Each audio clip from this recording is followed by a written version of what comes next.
What is crack-a-lackin', fellow thermonuclear AFers? I am Dan Favale coming at you with my certified fantabulous, also thermonuclear AF co-host, Grant Hughes. It is trade deadline primer time. Once you see, if you're watching on YouTube, what's on the screen or what we're talking about or what will eventually be published at Bleacher Report, you might understand why I am not active in the Discord at this moment. But hey, join the Discord. The link to that is in the podcast and YouTube descriptions. We have a lot of fun in there. It's nice seeing everyone interact with each other as well. Also, subscribe to us if you haven't done that already. If this is your first time checking us out on YouTube, hit subscribe, like, comment. Please help the algorithm love us back. Follow our other YouTube channel where I just post shorts of what I think are fun NBA stats.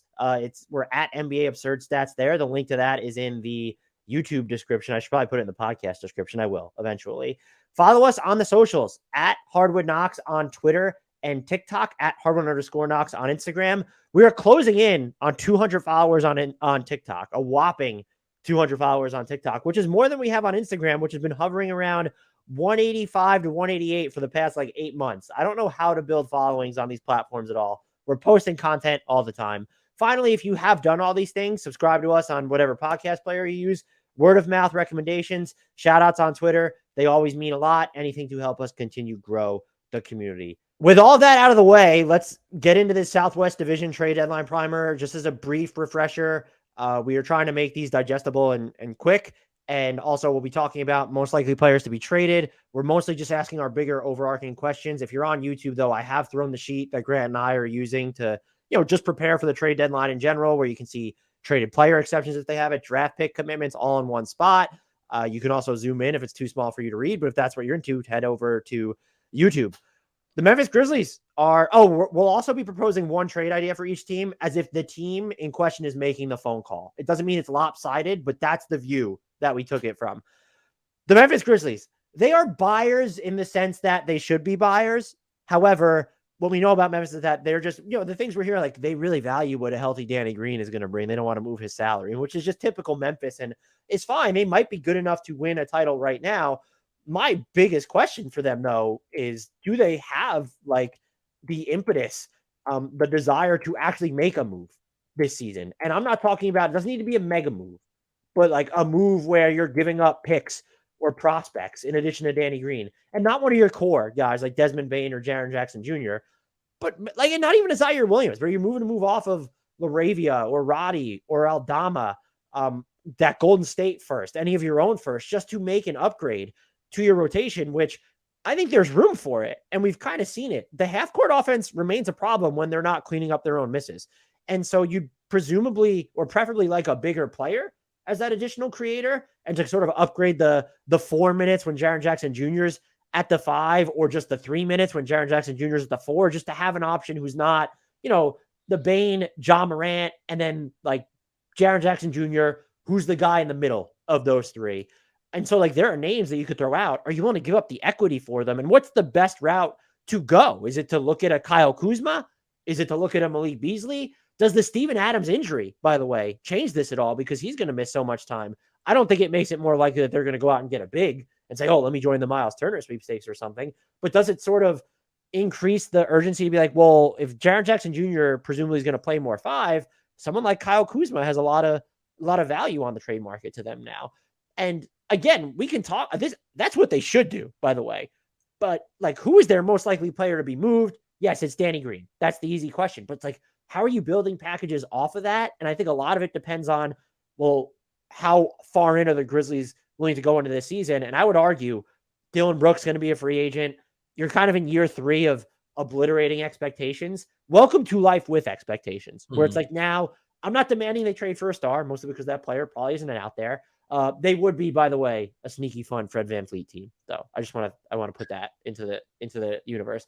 So Grant, what do you see for this team? What do they need to do? Or do you think that do you think they do something? And just please say yes for my own sanity. I think they sort of have to, because for all the reasons you stated, and just we talk about them and the Pelicans all the time, and the Thunder to a lesser extent, of just they got all these picks, they got all their own, they got incoming ones. You mentioned the Golden State pick. They have Minnesota's second this year. They have some future seconds from Cleveland. Just a bunch of, they got more draft equity than they really know what to do with. And they're at a point where they should be trying to get a guy that's going to be in their 8-man group, in the conference finals or whatever it is. So I think they should do something. I personally would be willing to start to look at Zaire Williams as like the centerpiece of a bigger deal. But Danny Green, to me, like, it'd be great if Danny Green just was Danny Green again, but I think that's unlikely. He was slipping before the knee injury.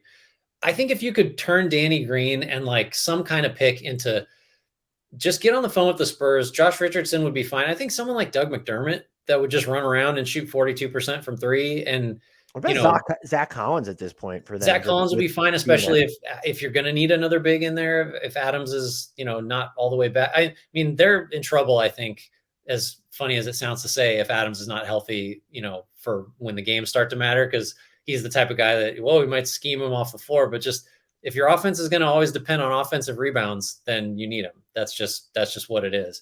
And also the only way, not the only way, but one of the best ways for them to open space is for him to pancake people on screen. Right. It's not how everybody operates, but it's working for Memphis. And, suddenly if he's not there, then so now we're going to score in the half court. I don't know. So yeah, I like McDermott for them. I just think it would be too tempting for them to view this season as, well, look, we're on pace to win in the mid 50s again, and we're way ahead of that until they hit this little skid at the end of this West road trip. So we can play it cool. We don't have to start thinking about, is Zaire Williams a piece of the core? Is Danny Green, is waiting on Danny Green like the prudent decision? I think they should make a move. It wouldn't surprise me based on how they've operated in the past if they don't, and that would be a disappointment. You want to know my trade idea for them? Let's hear it. I have Memphis getting Kyle Kuzma for Danny Green, David Roddy, and a 2024 first round pick that's lottery protected. And I would be willing to loosen the protections if that's what it takes to get it done from Washington's perspective. Yeah, I think that's totally good from the Grizzlies' perspective. And like, presumably that pick is going to be in the mid to high 20s anyway. So who cares? Unprotected. Like, it's, sometimes it looks better if you just leave it totally unprotected, even though or you strongly suspect you're going to be good enough that's just not going to be a valuable first. Could you go like, I don't even want to say, just like, does it less favorable of Golden State and Memphis? And then does that like do it for, like, I don't even know if that, because Golden State is top 4 protected. So giving that up feels like, is that the pick you just include and maybe that gets it done? I don't know. Yeah. I mean, that pick has some upside. You never know what's going to happen. I mean, Draymond's a flight risk. The core is getting older. The Warriors think that James Wiseman's the future still, apparently. So even though we tried to trade him. Yeah, I like that for sure. Let's get to the Pelicans unless you have anything else on the Grizzlies. No, this is, as I thought was going to be one of my favorite teams to talk about, and I'm just not looking forward to it anymore. Well, the options are there, right? Just what are they going to? I don't know if they're going to pursue any of them. The Pelicans are somewhat similar. They've got the Lakers draft for a couple more years. They've got that sweet 24-25 pick they can take the option on. They've got a bunch of Milwaukee first coming in.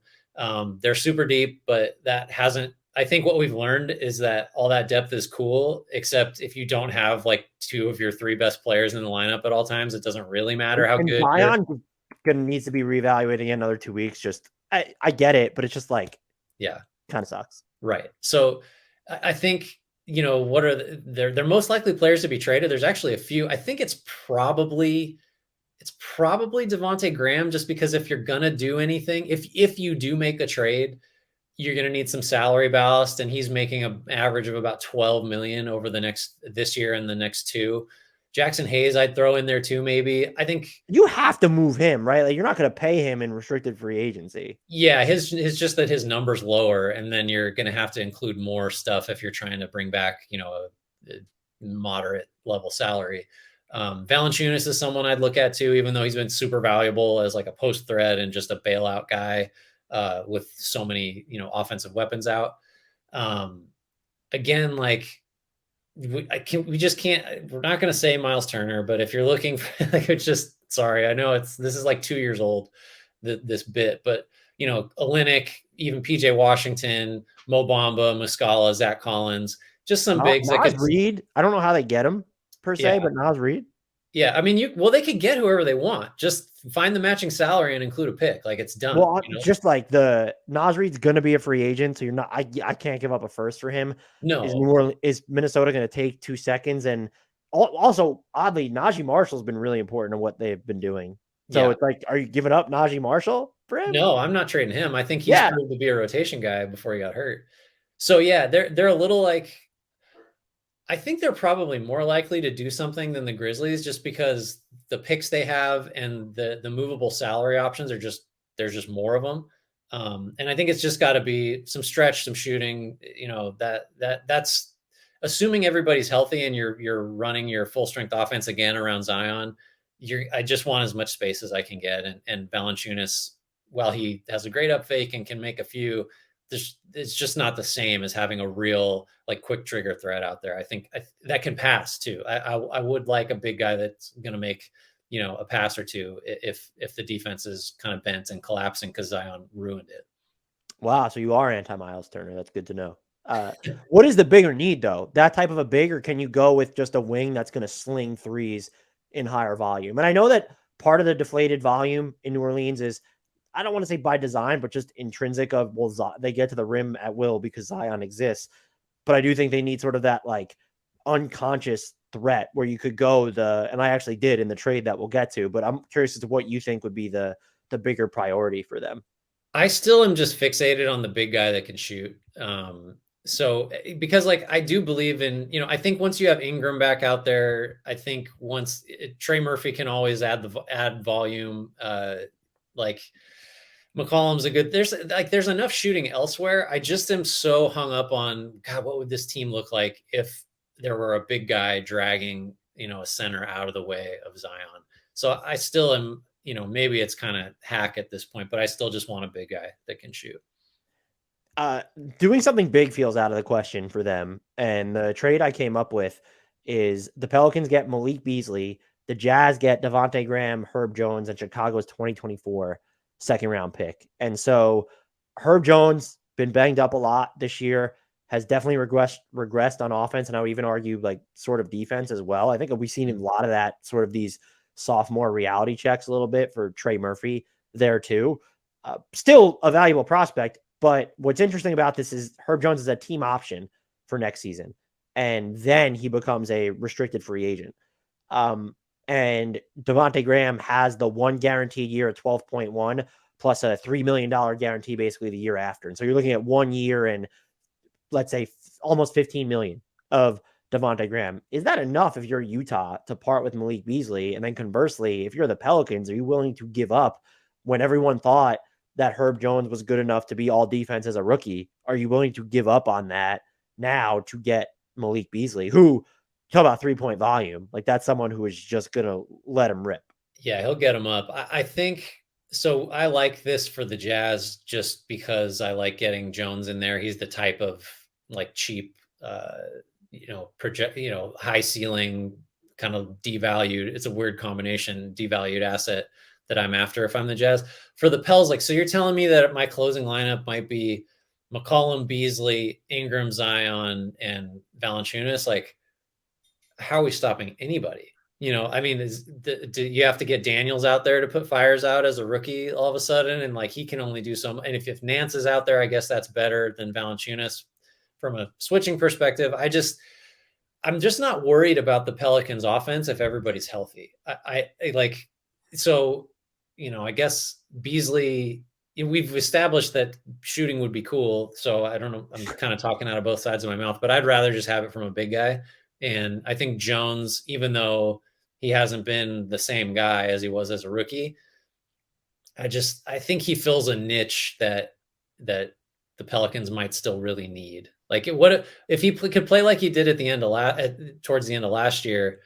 Then he's definitely on the floor to close games for you. Beasley feels like I just don't know where you're going to get your stops if he's out there with those other guys. There doesn't seem to be like a really good trade target for them because it almost feels like they're built to only go balls to the wall.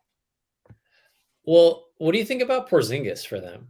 Like, not that that's been rumored around the table. There's not enough injury problems with Ingram and Zion on your team. Sure. But if if we're talking about bigs that can shoot, we haven't really, I mean, he's not talked about at all. And that would be a much bigger swing, especially because you're going to have to pay him So probably. what is the trade there? I'm assuming Valanciunas and Graham and then stuff. You just start throwing picks at the problem. Like His although the lower Wizards are a body's win like now team, so I guess they don't care about I would firsts. if they're gonna go do that, I would just rather trade for Miles Turner at that Well, point. yeah, but we can't talk about that because it's been talked about too much. We're not allowed to mention Miles Turner, even though, again, only thing we'll say is he's obviously the perfect player to be there. Yeah, so trade for Jalen Smith. You want to talk about that, Pacers, big man.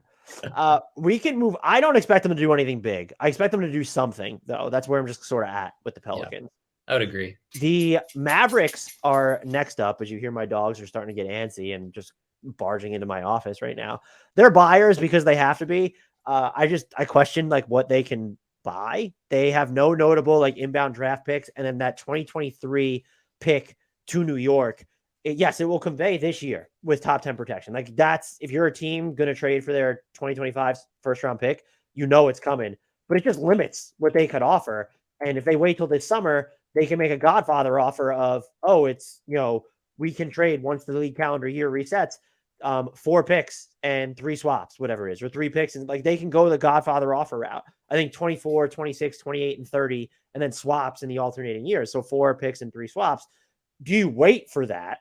And also at that point, you've then allowed another year to trickle off the deals of Davis Bertans, Tim Hardaway Jr., Spencer Dinwiddie, who I assume you keep at that point. He becomes an expiring contract, so there's going to be a little bit more value there to him. Although you could move him easily now. At the same time, it's like, well, you have Christian Wood. Are you going to extend him? I don't know what they're capable of. We know what they need, and it's actually a bunch of stuff. We talk a lot about what they lost in Jalen Brunson, and now you just have Dinwiddie. Christian Wood being hurt complicates that. But like the offense has been largely fine. They still need like the shot creation, but they need defensive depth too. Like Jason Kidd is throwing not even shade, just insults. They're like, yeah, if you want to keep this core together, somebody's going to have to play defense. And so it's how do you go about straddling the line of, and that's their trade deadline aim is I think we could ask is that is a question. Are they willing to give up a first round pick? That's a question. But how do they straddle the line of not compromising other future really good trade offers that they can't make now while also improving the roster because you have Luka Doncic and you're obligated to? And the final thing I'll just say on that is I know people, I'm not defending the Mavericks here. I know people say, no, you have Luka, just do it. Like there's something when you don't even have a blue chip prospect on this roster anymore. And I'm not like the Mavericks got here by themselves. Like they mishandled the Jalen Brunson situation. So this is on them. There's an opportunity cost to what you need to include in first round equity. Like all of a sudden, the amount of first round equity you can include has to go up and it becomes more important. That's why you want to wait for your obligations to reset. And that's really just the challenge at hand here. Oh, and the real final thing I'll say is, and I can't even remember the fake trade I came up with them. That's how many of these that we've done. But people who think that they could just trade Tim Hardaway Jr. and be fine, like, yeah, he's a roller coaster, but his like outside shooting and like the way he complements Luka and even Spencer Dinwiddie, like that's really important to how the Mavericks operate. And when you have, Reggie Bullock, okay, it's January 1st now, he can hit threes. Like that's apparently the rule. Right. That's great. But like Tim Hardaway Jr. provides more sort of like certitude when it comes to knocking down shots than he does. Yeah. So you alluded to this. The Mavericks are the ultimate. They obviously should make a trade in service of their in prime superstar that's good enough with like just an average supporting cast to make a conference finals. But it's just the timing is not right. Like this is not the time to do it. As tempting as that is and as shitty as it feels to say like, just wait another year, Luka, that we'll get it all sorted out. Trust us. We won't, you have like 48% usage. Yeah. Right. Just keep running yourself into the ground so we can, win whatever it's going to be, 44 games, 48 games. It's a bummer. Like it's not just the Brunson thing. It's the fact that like, there's now, I think a good chance that they just maybe won't keep Christian Wood beyond this year, or they will at a number that they just have. The Mavs have a way of like getting themselves into situations where like there just aren't a lot of great options. And it's like their own fault, because if they had just, not to belabor the Brunson thing, but if they'd just gotten it done earlier, they could have had him for like half the money, or if they just paid whatever they could, they still could have him for more and he'd still be worth it. Just, so it's not the time to do it. I think because you have Doncic, your next move does need to be here's 4 firsts and whatever for a clear second star. I think you probably have to do that because you're not going to be in a position to draft anybody that's going to occupy that spot. So I guess like they're not going to go the other way, but if they did, suddenly, Bullock would be someone you could trade. You could see if anybody like Finney Smith, I'm keeping no matter what, but basically everybody else I'd look at moving just to, flexibility, picks, whatever. We take our little gap year here. They're not going to do that because Luke is there. But doesn't that in a vacuum seem like the more sense? Because there's not a trade out there that puts them in the contender class. I don't think so. Go the other way for a year. If you're going to lose, you might as well really lose if you can, and just kind of replenish the war chest a little bit. The thing I kind of thought about, just because cap space isn't important to them, is are they the team that can take on Gordon Hayward? And it's just like, I don't even know if you're Charlotte and it's Dwight Powell and Davis Bertans for Gordon Hayward. You have 2 years of Davis Bertans left. It's just that you've halved Gordon Hayward's salary. Is that more palatable than Gordon Hayward for another year? Yeah, I don't know. I mean, like, could you do that deal without giving Charlotte a first-round pick realistically and them being about it? So you're just saying we're giving you our 2 salaries we don't want for the one bigger one that Powell's expiring. So it's like, it's just that it's sort of what the Mavs did with Kristaps Porzingis when they broke him up into Davis Bertans last year, is the commitments. When you look at Bertans, it spanned longer, but they were in theory more snackable. Yeah, maybe. I just don't know. That's tough. I guess I could see something like that. Just so you're clearing space from Dallas's perspective sooner, basically. No, I think that Gordon Hayward is just better than those players. It's that if you're willing to truncate the commitment, and then all of a sudden, if you were planning on trading for a star anyway, his huge salary, it might have value to one team that just look, who's ever making the trade with Dallas is not doing so for the players they're sending back anyway. So there might be value to them in, oh, well, we didn't have to take back 3 guys. We only had to take back the 1. Yeah. And that's attached to a bunch of picks. And so I just think for this season, if Gordon Hayward gets and stays healthy, there's definitely a higher ceiling on what he brings to your team than Davis Bertans or Dwight Powell at this point. Yeah, I think that makes a lot of sense. It's hard to know how you'd feel about that in the moment because of Hayward's health situation. Like that might feel like going the other way just because, well, we're taking back this giant dead salary that's not going to help us. And we gave away like 1.5 rotation players. So I don't know. Did you even give away that many? 1 rotation. Well, I mean, Powell friggin' starts for them. So, I mean, he has started a lot. So, I don't know. Yeah, the Mavericks aren't going to do anything. They should tank. Yeah. I think the takeaway here is that Dallas should tank, right? I do have a trade idea for them, though. Okay. So the Mavericks received D'Angelo Russell. The Wolves received Tim Hardaway Jr., Dwight Powell, and a 2027 second-round pick. So if I'm Dallas, I'm keeping Russell. I'm going to re-sign him. No, I don't think. What did you give up that you're worried about missing out on? I don't know. Hardaway, I guess. But that's like, I think the idea would be, okay, we keep Russell, and then when you go make your big trade, can you focus it on sort of the front court defense-oriented player? It changes up, I think, what you need. And also Spencer Dinwiddie comes off the books after next year. Like, how much does he cost or how does he age? So there's also just I don't know, like, does Russell want to play off of someone like Doncic in their minutes together? But he would certainly be like, that's a higher end swing. Yeah, I think right. Yeah, the upside's higher for sure. I've run into the same problem we've talked about Russell before is like, if he's going to be like a $32, $34 million guy, like starting salary going forward, I'm so terrified by that number and just for the player that he is. But I guess if you're Dallas, there is value again in that big salary slot, like I think that's not nothing. And so if he could do a credible Brunson impression and be movable potentially with all those picks down the road, I think that makes some sense for Dallas. I'd probably do that. Would you consider it if you're Minnesota, just based off Hardaway shooting, and then you have his salary for, what does he have, 2 more years left after this at 17.9 and 16.2, and so you've now broken up, you folded D'Angelo Russell into a player who costs right now, let's say close to half or 60%. And he also, look, again, he beefs up your shooting. I don't know how you feel about your defensive infrastructure, but I think that he's probably someone who complements Rudy Gobert a little bit better than D'Lo at this point. And Powell you're just getting because the money works. You don't want Davis Bertans on this team, I'm assuming. And maybe I would do it 100% if Dallas said, here's Reggie Bullock. I just don't know if Dallas could do Bullock and THJ for D'Lo. Yeah, I think I'd like it a little better from the Wolves' perspective if I thought Anthony Edwards was ready to just be on the ball 100% of the time. He's probably ready, and you have Kyle Anderson. That's what this was kind of born from for me, too. Yeah. It's possible.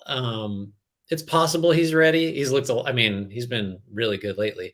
But I don't know. I mean, well, the Russell thing is so complicated just because I've gone back and forth on, I like having the salary slot, but I also don't want to pay him money. So I'm just keeping him on this number, assuming someone else will want him at that number, or it's tough.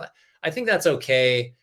I guess as long as it doesn't preclude Dallas from going out and getting somebody that's way better than Russell at some point in the very near future, then I'm fine with that.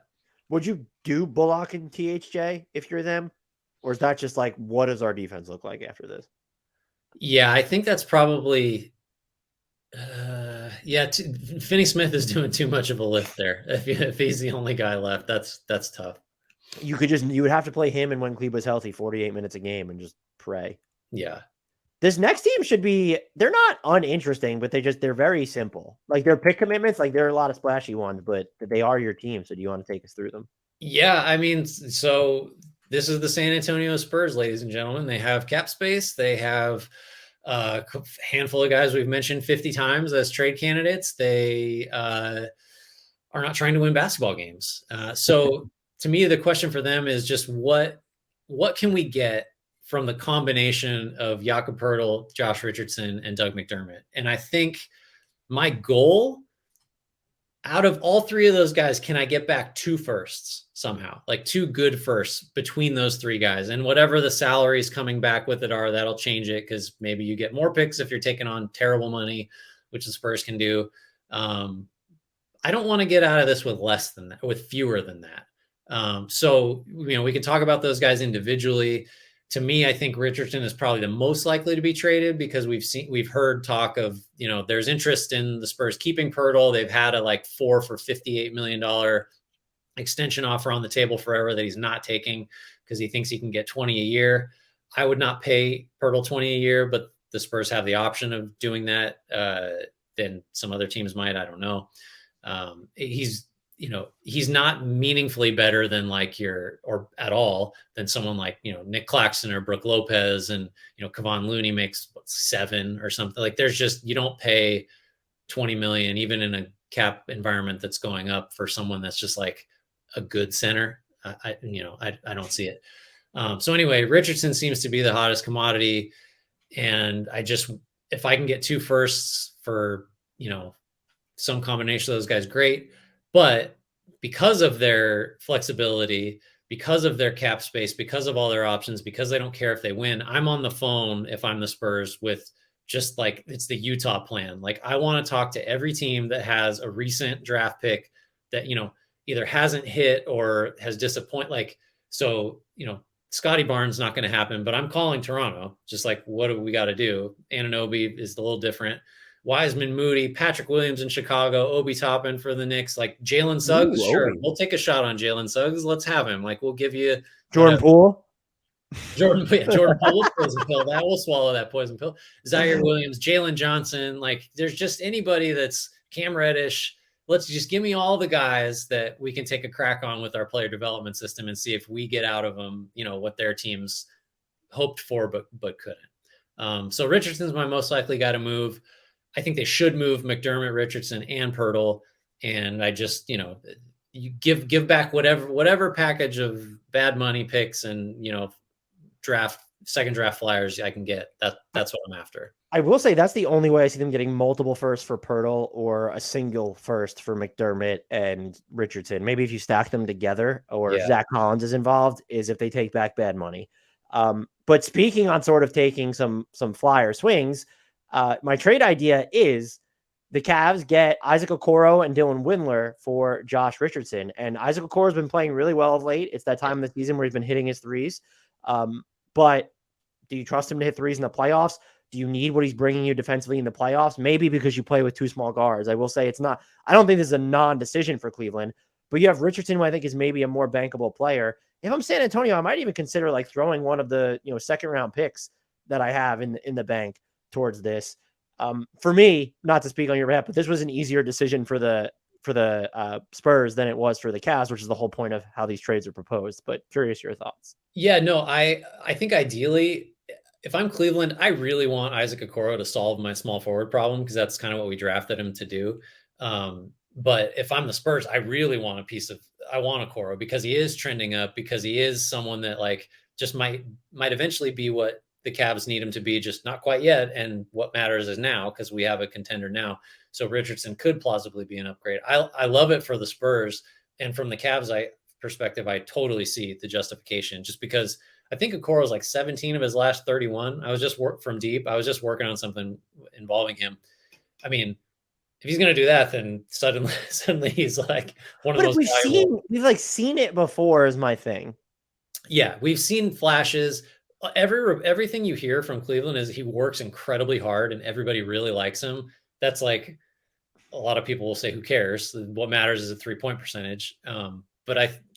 So if I'm the Spurs, I want all the shares of Okoro that I can get, and guys like that are just, they haven't quite worked out, but it's not like the book's not shut yet. You know what I mean? And the alternative is kind of just like, and I'm not saying this wouldn't be possible, but you would have to do, unless they want Karras as the value, but you could do Jetty Osman and Dylan Windler and then seconds. Like you're getting multiple seconds for Josh Richardson. And maybe that's plausible. Maybe the Spurs are willing to do something like that. Yeah.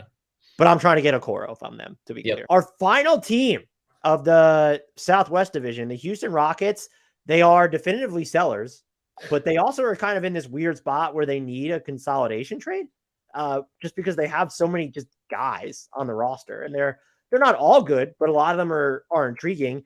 They don't all fit together, but some of them might. Some of them warrant bigger roles. Some of them warrant smaller roles. I think you look at them and you can say, well, when looking at the consolidation trade, we know that Tari Eason, Jalen Green, Kevin Porter Jr. is a poison pill, and then Alperen Sengun and Jabari Smith, those guys aren't going anywhere. Like, you just get into the names. Eric Gordon should be traded. And then you have Josh Christopher was losing minutes to Dacian Nix at one point. You have Garrison Matthews. Usman Garuba still barely plays. Does KJ Martin still want to be there? He only has a year left. Are you going to pay him? Jayshawn Tate is even just like a guy where it's, oh, I've seen the reports that Houston considers him part of their core, but he's not. Like, is he part of their core? Especially now that you have the emergence of Eason. Right. Ty Washington's not playing. Can you open up minutes for him? They just need like to open up the runway for some of these guys. And the best way to do that, at least somewhat, is definitely to trade Eric Gordon, but to then make some kind of other tough calls. What's good is I don't think they have a player that's impossible. Like, no player is impossible to move, but like you look at, like, we came off the Spurs. They have all easy players to move, but there's not even someone on the team where it's like, oh, Doug McDermott has $13.5 million next season. Do I want to take that on? You can just move anybody. I just don't know who it's going to be. I think Eric Gordon's their most likely player to be dealt. And I don't think that, like, maybe that's arguable because the size of his salary, but who would it be after him? You don't necessarily know the route that they're going to take. So that's what I'm watching for is, will they actually move Eric Gordon at long last? And are they going to make some sort of a consolidation move? I mean, they have to trade Gordon. He doesn't even want that now. That since like 2020. Right. But now he's saying, like, the quote the other day of like, there's been no growth or there's been no progress or something, that he's like, at some point, the adult in the room, like when the adult gets cranky because he's been there for too long around all these kids, like that's not a good thing anymore. So like I think things kind of smell rotten in Houston from like a play style perspective, like in a coaching perspective, and just John Wall said some stuff. Like, I think John Wall, a lot of that was a little revisionist. John Wall, a lot of revisionist history, but I don't think he's wrong based on how the Rockets are playing, that like there's not a whole ton of accountability or like real professional grooming happening there. So Gordon's got to get out of there for him and for the team. But then it's like, just so what are we going to talk about now? Like Milwaukee, we're going to talk about Cleveland, we're going to talk about Memphis, we're going to talk about Miami. Just, I don't know. His salary is not that easy to match. Like, it's kind of big. You can't just probably taking back money that's not great. is the Yeah. Miami's a perfect. I think he'd be great there, but like, how much do you need to take back Duncan Robinson? The Heat Yeah. will definitely give you this year's first round pick, but is that enough? Yeah. I don't know. So yeah, he's clearly the most likely to move. After that, like, I mean, I like Garrison KJ, Matthews right? should have appeal just because he can shoot it, and then Tate, I can defend and play hard, and maybe you don't need two of those guys, and you have Eason, like you said. So, but other than Gordon, like if the Rockets emerge from this trade deadline and Gordon is still on the roster, it almost doesn't matter what else they do. Like they will have just failed, I think, because it's way past time. Don't worry, I came up with a trade where he'll no longer be on their roster. Perfect. Are you ready? Yes. The Rockets receive Grayson Allen, Dario Saric, Indiana's 2025 second that comes from Milwaukee, Phoenix's 2026 second, Milwaukee's 2027 second, Milwaukee's 2028 second, and Milwaukee's 2029 second. So it's Grayson Allen, Dario Saric, and 5 first-round picks, all of which convey after 2024. The Suns get Eric Gordon. The Bucks get Jay Crowder. So the Bucks are giving up Grayson Allen and 4 first-rounders for Jay Crowder. The Suns are giving up 4 seconds. 4 seconds. Yeah, no, 4 first. Because that's a little too much for Jay Crowder. I don't know what you think. I don't think Jay Crowder. I think like maybe 3. 4 is too many for Jay Crowder. And the Suns are giving up Dario Saric, the inactively employed Jay Crowder, and a second-round pick for Eric Gordon. I mean, it works for me. It works for me. That's just a lot of seconds. Call it in, Raphael Stone, please. Yeah, I think Allen.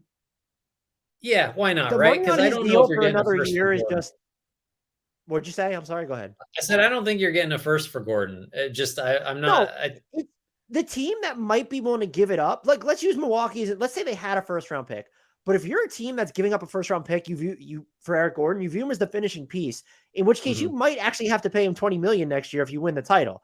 I would say, humbly, who the fuck cares? You want a title, pay Eric Gordon. But teams don't think that way, and so like Milwaukee has to factor that. Like they might even think, well, why are we giving up 4 seconds for this guy if we have to pay him $20 million maybe next season? I would do it, but they're not getting Eric Gordon in this scenario clearly. But like Phoenix, that has to be part of their calculus. And so like you don't want to see Fred VanVleet in Phoenix. This is you get to keep Ayton, you give up no first, and then you get like another small player that you're still going to play with Paul and Booker in the playoffs. Yeah. Who can guard up? I mean, Gordon can guard a 2 and a 3. VanVleet is just like a 1 position and he's guy. Going to give you, even now, is going to give you more rim pressure than VanVleet. Yes, right. And yeah, I think there's also some potential for like the version of Eric Gordon we're seeing right now is the one that's just like, get me the fuck out of here. I can be 20% better immediately just because I'm playing for a different team than the Rockets. Like that's totally, we've seen it before. That's just the type of thing that, so, he's not getting a first because I don't think anybody believes that the best version of Eric Gordon is worth that with all the financial stuff you've outlined. But I think you could expect something better than what he's been for sure. This was fun. I think we killed it. Are you ready to take us out? Yes. Everybody, thank you again for listening as always. And as we request at the top and we do at the bottom, please remember to rate, review, subscribe, give us 5 stars on iTunes. Vote us up on YouTube and get these rogue contingents of Homer fans, put them in their place. Follow us on socials at HardwoodKnocks on Twitter and TikTok, at Hardwood_knocks on Instagram. Links for all kinds of stuff are in the description of this video if you're watching. And if you're listening again, thank you. Tell your friends, tell your enemies. And as always, we leave with just a big shout out to Frank Ntilikina, who again was unmentioned in this episode, and an apology to Jared Allen.